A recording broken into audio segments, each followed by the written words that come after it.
Hey everybody, it's Safi and Marco Dish Out on Movies, the only movie review show on YouTube to review movies in terms of food. It's just Marco here once again, and I am here today to rank the characters of Goosebumps Season 2, The Vanishing. Also, I forgot to mention that another telltale sign that they were really trying to make you forget about the first season, and they basically admitted that the first season was bad, is because they called this The Vanishing. So they added in a subtitle, and I think others have actually said too, on who've done reviews of the show, they've said that this should just be its own show because it's a lot different than the shitty ass first season, even though this show was also pretty terrible. And, this morning, Safi and I were talking about it, and she said it gets worse the more and more you think about it. And that's what I told her. I told her, you can, turn your brain off and kind of, enjoy it a little tiny bit, but there's so many plot holes and so many mistakes and errors and things that they just forgot about and things that they just didn't care about. And so you just keep thinking about all these things, and it just gets worse and worse and worse. So to remind you of the tiers, we have 5 tiers. The first one is Fuck You. That is the worst tier. The second tier is Dumb and Dull. The third tier is Had Potential. The fourth tier is Had Good Moments.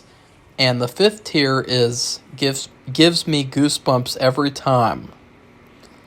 I could not think of a good, replacement subtitle not subtitle, but a replacement title for some of these tiers. I was thinking, I wish I could come up with some good, Goosebumps themed tier names, for the Dumb and Dull one specifically, because I feel kind of bad calling a couple of these people dumb and dull because I also feel like they have potential. So it's kind of like a mixed thing. It's just I'll explain. I will also be giving every single one of these characters a pizza rating.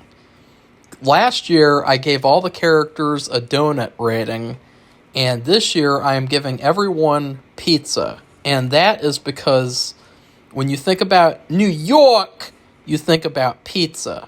And so, yeah, I just thought that would be fun.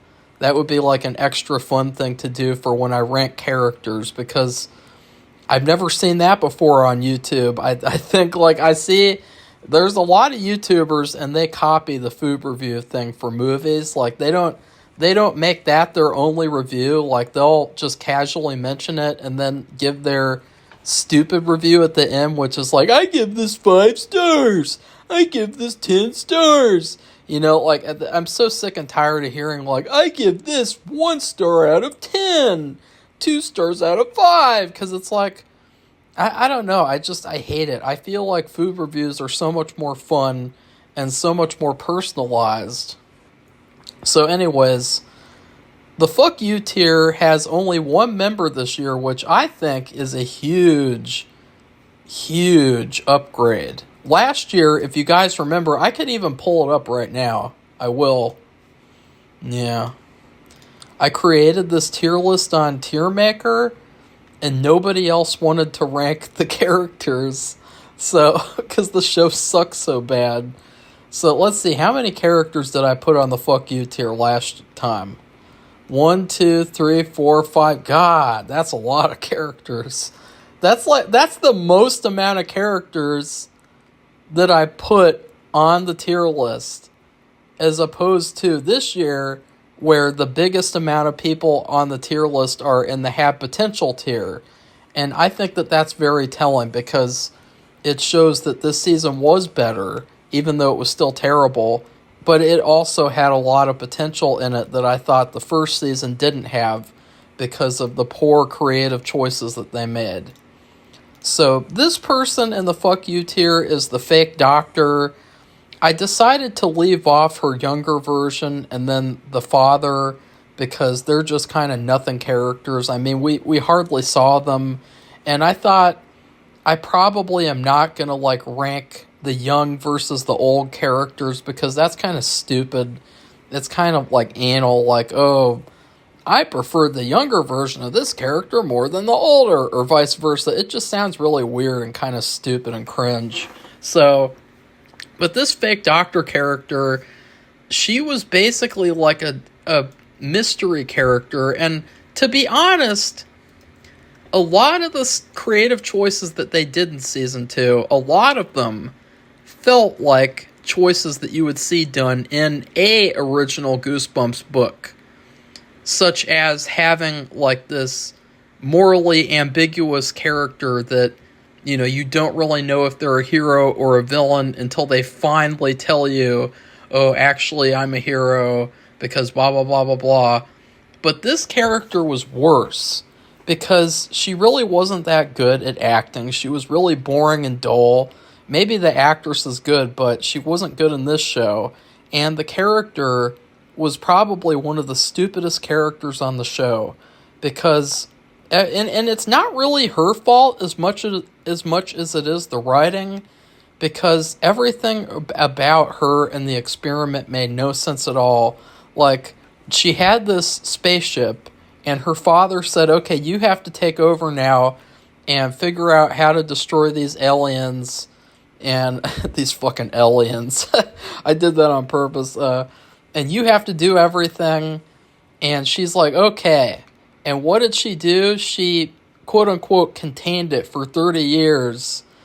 But hilariously enough, all this bitch had to do was release the spaceship up into the sky, and then the spaceship would have exploded like it did at the end of this season.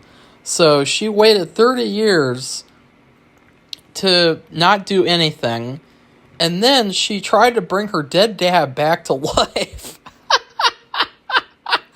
so that her dad could help her figure out what to do. I mean, that is so, like, hilarious and stupid. It's not even funny. She brought her dad back to life. And even when he came back to life, he was like, what the hell are you doing? Like, why did you bring me back? You're such an idiot. And she's like, oh, I don't know. And then he turns into a monster and he kills her. I mean, that was so stupid and dumb. That was so hilariously bad. And I think another thing that was really stupid about the character was that she said that they only have one protective serum to give to the pod people in the test site, so they could only bring back Anthony. But then later on, we saw in this briefcase she had a ton of extra serum that they used to kill the monsters. So that was total bullshit. And then Anthony didn't even need the serum in the end anyway. Like, he didn't even need it to get the other people out of the pods. And then, on top of that, you have the fact that this woman who's supposedly like a good guy, she locks all these innocent kids down, not kids, young adults. She locks all these young adults down in the test site for no reason. Because she had been down there like a million times, apparently. She killed one of those monsters in 2 seconds. I mean, it didn't really seem that hard to be down there with those monsters in the spaceship. It seemed pretty easy. It wasn't very hard at all for the characters in the finale. So her character was just a giant failure. And she was just the absolute worst. She was a big fail of a mystery character. And yeah, she just sucked. And you know what she reminds me of? Oh shit, I almost dropped my mouse. She reminds me of, there's this trend nowadays. It's a trend to... No, actually, I think something better. A lot of these places have what's called a dessert pizza. And I think that dessert pizza can be pretty good. I mean, it honestly, like, I wouldn't probably ever make a dessert pizza. I might get like a slice if they had some at like a party or something. but she's a dessert pizza in terms of like, dessert pizza is so ambiguous and it's so kind of like, like it's mysterious. It's something that you're like, wait, why am I having pizza as a dessert? You know, like Lunchable, they have a dessert pizza. It's not very good. So she is the dessert pizza of the group. And her character sucked. Next up, Dumb and Dull, Jen. Detective Jen. Ugh. This character, I don't even know why she was on the show, frankly, except to provide assistance to Anthony. That's basically all she did. She really didn't have much else use other than help Anthony defeat monsters in the finale, because she never became his love interest, even though he was divorced, and so, like, why not? And, I mean, she was single too, so why not have them get together, you know? Like, and this is something where I gotta say, like, whenever I see a movie or a TV show now, it's gotten to the point, like, especially in horror movies, whenever they start investigating whatever's going on, I always go, ugh. I go like, ugh, ugh, who cares? Like, I don't want to see the stupid detective stand around talking about, like, what do we think's going on with the killer? What do we think's going on with the monster? Like, I hate detective characters, like, in terms of, like, in, like, a horror movie like this, where it's like, if you took her out, it wouldn't affect anything at all. It would literally not change anything, basically, except for the big issue with her character. Besides the fact that she hates her own daughter, you know, and they never really resolve that storyline. She treats her daughter like a criminal. They never resolve that storyline. But the big issue with her character is that she hid this videotape for 30 years. And this videotape would have solved an extremely important cold case in like 5 minutes. This is a cold case that directly affected her. And, you know, she also used to be a mean girl. That was never really explained. Like, it was never really, like, explained how she changed, why she changed.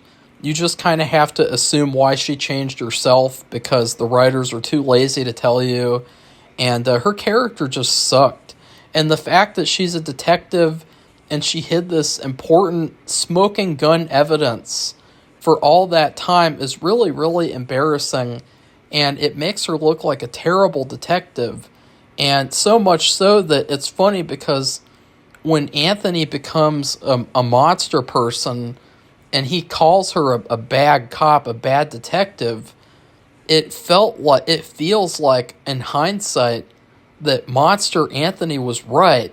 You know, and like, seriously, like, that is probably one of the biggest mistakes I've ever seen a TV show or movie detective make, and it's all because she didn't want people to see that she was a mean girl in high school. But, like, and I don't know if you guys can hear Safi laughing in the background. She's probably watching some Golden Girls episodes or something like that. Who knows? Saturday Night Live. And in terms of pizza, there's this trend nowadays where people, for some reason, they get pizza, but they don't want to get pizza. So they get something like a pizza with no sauce or a pizza with no cheese, no toppings, and it's just bread and sauce. This is actually what happened to me one time when I went to Milano's. Milano's Pizza, they gave me this personal French bread pizza, and it had no sauce on it at all. And that was really, really bizarre. And this is a really bizarre character because it's like she went from being a mean girl to being like a boring cop detective person. And let's not even forget to mention, which is something that I wished I would have mentioned in my review. There's this random part where there's this other cop, and when she drives away, he tells her, "I love you." And it's like, where the fuck did that come from? Like, that was so cartoonish. and it was so stupid. And it also kind of made her look like a bitch too, because it made it look like, oh, this is one of those shitty modern female characters who is like just totally cold and doesn't like men at all for some reason. Like, it's just so irritating. I'm so sick and tired of these boring characters. Like, it's either like, if she is interested in men, it's like a bad guy, or if she isn't, then she's like really cold and mean and rude, like this character. So next up is Joe Jr. This is the father of the bully. I really felt like the writers of the show, they wanted to do a lot of the stuff that they did in season 1, which is like involve the parents and have some sort of a story about the parents. Because I don't know if you guys noticed, but they showed like the young Joe Jr. In the videotape from the girl next door, and it's like, I don't even know why they showed him, and it's like they treated this area in New York like it was a small town or something. Like, it's really weird. Like, oh yeah, we all went to school together, and it's such a small area, and that's not what New York is like at all, as far as I'm aware of. I mean, I've seen Taxi Driver. It's not really like that. It's really weird and creepy. And, Travis Bickle takes you in a taxi and you never come out.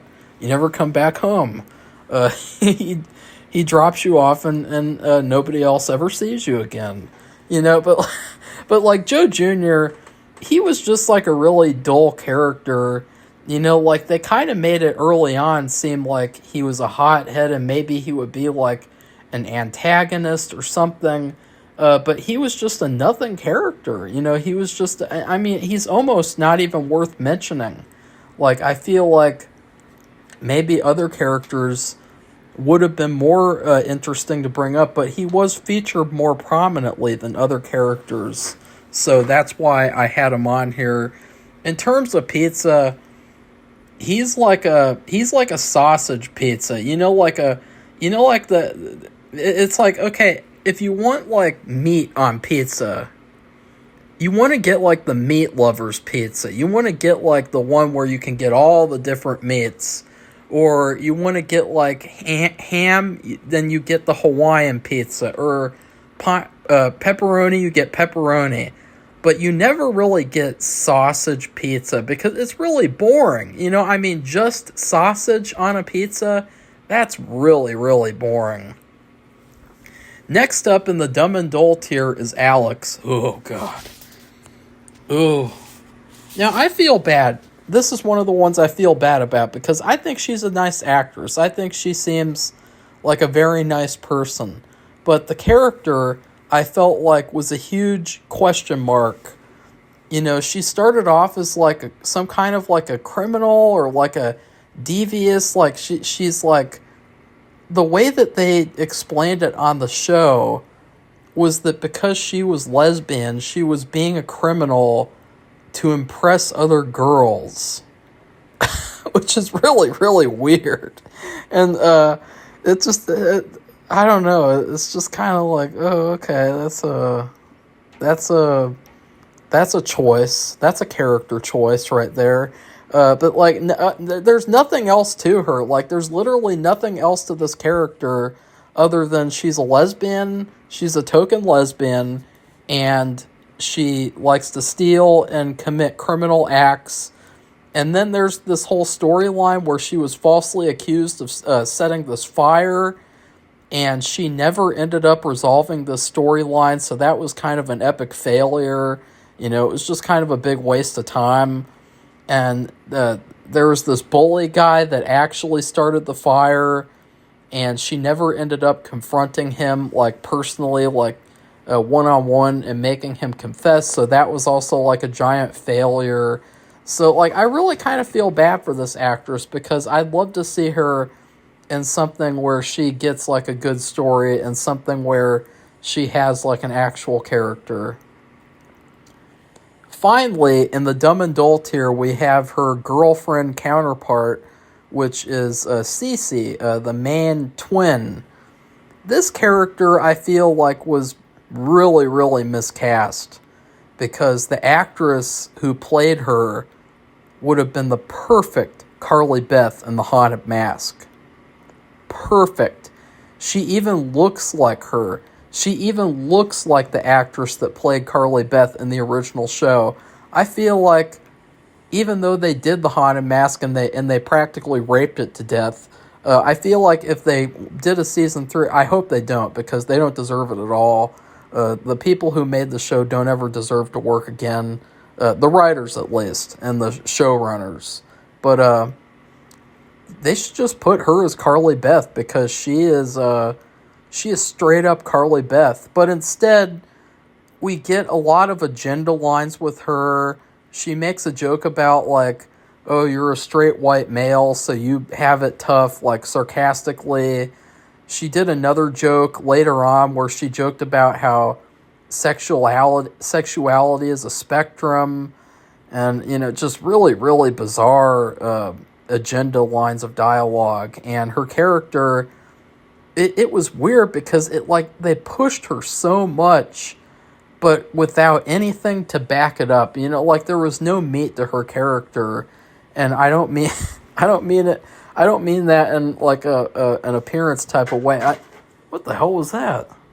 I mean it in like the type of way that, like, her character had nothing to her except for in her one episode, which was like a short episode, where it was like, oh, she feels a lot of pressure, so she has to be perfect. And it's like they never even do anything else with that again the rest of the season too. Like, that was the thing, is like they would just bring up these little storylines for the characters and then forget all about them. And that's the problem with this connection, where you have to connect everything together, is that if they had just had these as like self-contained episodes, then it would have been so much better. Like, it would have been like, oh, okay, that's that character, and their whole story gets told in their own episode. Whereas, you know, they're connecting everything together, but they're not really connecting everything together because they just forgot about stuff throughout the season. They just forgot about this character and how she always had to be perfect. But I mean, by the end of the season, she was basically just a token bisexual woman, which that was another thing. It was like there was some kind of weird storyline with her where it's like, oh, we don't know anything else interesting to do with this character, so let's just make her get a girlfriend and then also make her reveal that she's bisexual. And it's like, that really shows that these writers suck, is because, like, sexuality is not a character trait. You know, like, sexuality is like something that really isn't even important unless, like, there's like an important relationship that affects the story, like with Frankie and Devin or something like that, you know. But something like this where it's just like thrown in there at the end, or like almost after the fact, it like just shows that how unimportant it is. In terms of pizza, as I said, this character has no meat to her at all. She is a cheese pizza. You know, like in Home Alone, and Kevin's like, a cheese pizza just for me. That's like what Cece is. She's like a really like uninspired cheese pizza from Pizza Hut or something. You know, like, I don't even eat Pizza Hut. I eat DiGiorno's. It's not delivery, it's DiGiorno's. I also like Shakespeare's Pizza. I also like Lou Malnati's. I've never had New York pizza. I did have, there's this one pizza that, like, they, like, burn their pizza, like, on purpose or something. I can't remember. It's like, it's Piculo's pizza. I'm gonna look it up. I'm gonna look it up really quickly. Oh, Piquods. Yeah, Piquods pizza is delicious. I don't know what kind of pizza that is. Oh, that's Chicago. Oh, okay, never mind. Yeah, so I've never had actually authentic New York pizza. So now we get to the have potential tier. First off is Murph. He is the guy who set the fire. And I feel like because they took the character of Trey, who was like the bully, and they reformed him, they made him change his behavior, I feel like Murph should have stepped up as the new villain. Because he had the perfect, like, weaselly, villainous look to him. And, but no, he just disappears. We never see him again after the third episode.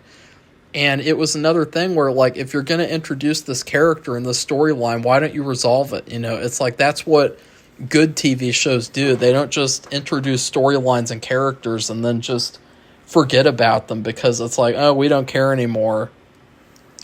In terms of pizza, he's not even a pizza. He's like breadsticks. He's like the breadsticks that nobody eats. You know, like you get a bunch of free breadsticks and then nobody eats them. Like, that's his character. He's he's complete garbage. But he could have been a good character. I mean, we never got to see his story. We never got to find out anything about him. We just saw that 1 or 2 or 3 scenes with him. And that's it. Next up is Trey, a.k.a. Joe Jr. Jr. This actor is really, really good. He reminded me of like a modern-day Biff Tannen. But the show, for some reason, they took it upon themselves to make this the stupidest, most pussified bully of all time. The main character who's supposed to be like his victim, he roasts him right in front of him without getting beaten up at all. Like, he just makes a bunch of hilarious jokes about him. He flirts with this girl in front of him. When he's in the hospital, he picks up his ex-girlfriend right there in front of his like comatose body. Like, his character is just the weakest character on the show. And it's too bad because as an actor, you know, he really fit the role as like a Biff Tannen bully. And then he had this story where he reformed, and it was kind of cringeworthy because it felt like the show writers were almost like endorsing abusive relationships, because there's that kind of stereotype that a lot of women fall victim to, which is, I can change him. He's really bad and he's a abusive boyfriend, but I can change him. And for some reason he got changed while he was in the pod. And that's another thing, is that nobody else in the entire show got changed after they were put in a pod. He was the only character who completely changed personality. So that was also kind of an epic fail. His character, I would say, is like, what if you took a meat lover's pizza and then some vegan bitch came up and she took all the meat off of it and threw it in the garbage? That's like what this character is. It's like, okay, I was promised a meat lover's pizza here, and I get this pizza with just cheese on it and all these spots where meat was on it before. And it's like, that's what he turned out to be. But they did do a good job at casting him. I think that he could have been a great bully character. And they could have made him change in an organic way. But it was so unbelievable. He was also, I think probably the most cringeworthy thing he did is he went down into Anthony's basement and committed all these crimes, like broke all his stuff, and then he took selfies in the basement of him committing crimes. I mean, that is just really, really pathetic and bizarre. Next up is Frankie. Wow.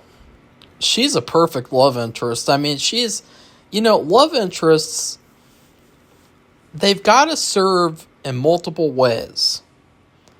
They've got to be someone that the audience would fall in love with in some kind of way. They got to be someone that like the audience would be like, wow, I would definitely go after her and like try to steal her away from that bully guy. And she's got to be a great character without the love interest part. And I feel like Frankie is kind of a mixed bag. A lot of the time she just shows up out of nowhere, and that made me think maybe she is the bad guy in disguise, like in Attack of the Mutant or something. And also, she did this weird thing where Trey came out of a coma, and she was starting to, like, shack back up with him, even after she had already gotten into a relationship with Devin. And so her character turned into kind of a slut. And but then she changed her mind, and she was like, wait a second, that's not something that a likable character would do. So she was like, fuck you, Trey. And he was like, it's okay. It's okay. And in his mind, he's thinking about how much he wants to kill both of them. You know what I mean? Like, that's, I don't know, man. But another big disappointment for me about Frankie is that she's the only main character who didn't get her own episode. All the other characters in the main young adults group, they got their own, like, story. She was the only one who didn't get some kind of a character-driven story. So, again, she had a lot of potential. In terms of pizza, I would say she is like a personal French bread pepperoni pizza. But the thing is that she is only one half. You know how when you get a Stouffer's box of French bread pizza, you're supposed to get two halves? She's only one half of the pizza, because for some reason someone else ate the other half. And I feel like if she had her own episode, that would have been the other half. So yeah, I mean, she's a very likable actress too. She did a good job. Next up is Hannah. Hannah is probably the most underrated character in this show.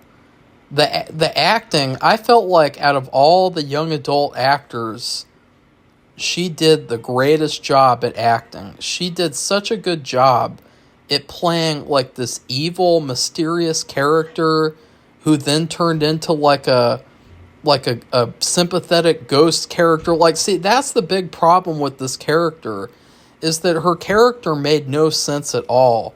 Like, there was this thing about, like, oh, is she putting him under a trance, Devin? Did she put him under a trance? That was never explained. There was no evidence of him being in a trance.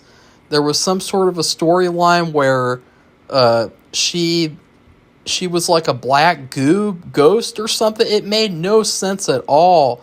And there was no other character that was like a black goo ghost. So yeah, it was just totally crap. And then she comes to the real world in the finale, and it's really sad because, again, I felt like since they stole my twist that I created in my Cuckoo Clock of Doom sequel pitch video, which, yes, the people who made this show stole a fan's idea for their shitty show. I feel like they should have committed to that, because it was really interesting seeing these people who disappeared come back and have to live in this modern world. And it felt like a very, like, somber kind of, like, I don't know, it had this really Twilight Zone feeling to it. And so I really felt like she had potential. I hope that this actress gets something where she stars in it or something, because she was really good. She did the character of Hannah from the Girl Next Door book Justice, even though they didn't even adapt that book. They basically didn't even try to adapt it, because they don't really care about the books, because they think that they're better than the books, and they're just fucking stupid if that's what they think. And then at the top of the have potential tier is CJ, the delivery guy. I feel like, this character reminds me of, like, a 1990s, like, black guy character, because a lot of the times back in the 90s and the 2000s, they would be like, yeah, this movie has diversity. And by diversity, we mean we have like this black side character who comes on screen and he's kind of a comedic relief character. That's kind of what they did with, if you guys have seen Francis Ford Coppola's Megalopolis, he had Lawrence Fishburne in the movie and he plays like a butler character, just like this meaningless side character who's just like the comedic relief. Well, he wasn't the comedic relief, but still, that's what this character felt like. Like, his character, he was a really good actor, actually, and it was sad that, like, he just basically had a bunch of running jokes with, like, oh, I was eating food that I was delivering, which was, like, a big no-no, because I'm actually part-time delivery driver, or delivery guy, and I would never do something like that. I don't think it's funny either, because I don't like that. And so he did have his own episode, which was The Boy Who Cried Monster, where he did get a lot of character to him. And I felt like that was the best episode of the season. He did a great job, and it also felt like they shortchanged him in that episode, because that episode was kind of like ruined by all of the other stupid storylines going on. You know what I mean? Like, he really didn't get enough time to shine. And then his whole storyline was he got fired as a delivery driver, and then in the finale, he got promoted to manager off screen. So that was just really lazy writing and really bad and stupid. Now we have the had good moments tier. First off, we have Devin. He is he's a really likable character. He's got jokes. Like, he wasn't afraid to stand up to this bully and basically just make fun of him to his face. And it seemed like his character could have been a lot better in terms of the actor was really good. He was really funny. He had a lot of great lines, but he was also kind of underutilized. I think he also did not get his own episode. Like, and there was this whole stupid storyline in the beginning of the season where he thought that he was getting dementia, and that was really bizarre. Like, how does a teenager get dementia? And, or I'm not a teenager, an 18-year-old, whatever. I don't know an adult. I don't know. So, oh yeah, I didn't give CJ a pizza rating. That's really telling, because that shows he was really underutilized. I didn't even remember. I would give CJ like a half cheese, half pepperoni pizza, because he's just kind of like the standard. He's just kind of like, he's there, but he's not like the greatest, and but he could be a lot better. And in terms of Devin, I think that I put him in the had good moments because he's featured a little bit more prominently, and so he has a little bit more to him. But still, I would say he should have had a lot more to his character. A lot more should have happened on the show with him. In terms of pizza, I think that he's a stuffed crust cheese pizza. Like, he could have had a lot more to him. And I'm also just realizing I didn't give Hannah a pizza rating either. How did I not give Hannah a pizza rating? I would give her a stuffed crust pepperoni pizza, because that's a really good pizza. But the thing is, you only get one slice. You only get one slice this season. And so, yeah. But, yeah, Devin, as I was saying, he's just kind of like another standard character. Like, a lot of these characters, they didn't really get a lot of depth to them because the show was too busy focusing on this mysterious Black Goose storyline that turned out to be like a Venom ripoff, turned out to be like an Alien/Venom ripoff, and so that was like an epic failure, and my pizza ratings are also kind of turned into a failure now. The last character in the Had Good Moments tier is Maddie, who is the disappeared brother of Anthony. I feel like he was also just kind of a mid-tier character. Like, none of these characters were really great characters. The only thing that was really great about them was the acting. The actors were really good that they got for the characters, but the characters themselves were not very good. And this character, we didn't really get to know a lot about him. I mean, he believed in his brother.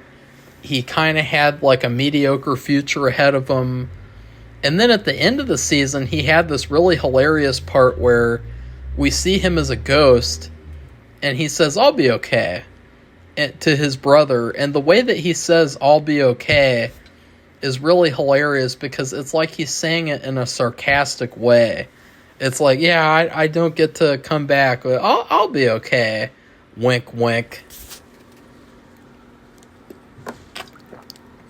Now, gives me goosebumps every time has one character. This is the S tier. This is the best character of the whole show. And as I predicted, as probably anyone with a brain predicted, Ross from Friends is the best character this season, aka Anthony. I feel like he not only did his job well, but he did his job surprisingly well. There was this part where he became the evil version of himself, and he was so good that the moment that he came on screen, without even talking, you could tell he changed as a character. And it takes a talented actor to do something like that. Not only that, but I felt like he was a very likable father character. I felt like he was just a really likable character in general. And he was the perfect choice to play this role. And I think also it was disappointing because it would have been so cool to see the actual Stay Out of the Basement story, but with him as the father. Like, it was such a letdown that, like, oh, we're not going to do this story because we're just going to do what we want to do and just copy little bits and pieces. Because I feel like if they did a real adaptation of Stay Out of the Basement, he would have been fantastic. He would have been so good.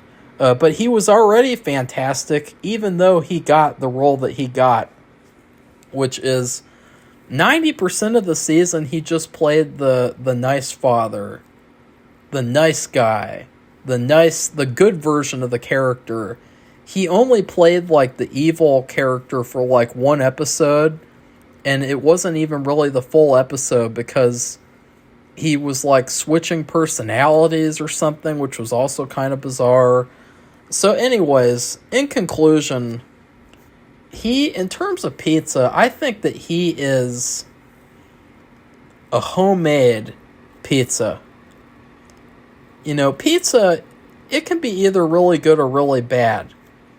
And I did not give his brother a pizza either. I don't even think his brother is a pizza. I think he's like the 2-liter bottle of soda that you get at the pizza place, and you're like, yeah, I was really in the mood for a cold drink, and you just get like a soda. And like, usually pizza places are really limited on the soda options too, which I think is ironic because, like, when you think about pizza, you think about soda too a lot of the time. But for some reason, pizza places, they got Pepsi, Sprite, or Mountain Dew, and that's it. They never have anything else. And I feel like pizza places should be the places that have a lot more soda flavor options. But anyways, Anthony is a homemade pizza because I've actually made homemade pizza before. I didn't expect it to be anything spectacular, but it was really, really good. And it was so much better than I ever would have thought it would have been. It was a pizza margherita. So it was very simple, but it was very good. And in conclusion to this season, I am glad that I watched this season because even though it was terrible for a variety of reasons, the one reason that it wasn't terrible or the one reason that, like, the one reason that didn't contribute to it being terrible, I mean, was the actors. The actors were all really good. I feel like all of these actors I would like to see in other movies and shows. All of them. And I really hope that they get work because of the show. And they were so much better than the actors from last year. Which, honestly, I can't even blame the actors from last year, because they worked with what they had. And if they had really bad material like they did, what can you do? You can't really do much about it. Justin Long could, because he's Justin Long. But, like, a lot of those actors, I think, are more unknown. And so I don't really think they could do very much to change the stupid shit that they had to do. So, yeah. Anyways, please like this video and comment and tell me what you thought of the characters of Goosebumps Season 2. Is there anything that you'd change? Because honestly, even though I think Hannah's a very flawed character, I kind of like to put her in the S tier. And then I kind of like to put CJ in the had good moments tier, because he did get that one episode where he had a lot of character depth to him. And then please subscribe to our channel if you'd like to continue seeing honest reviews.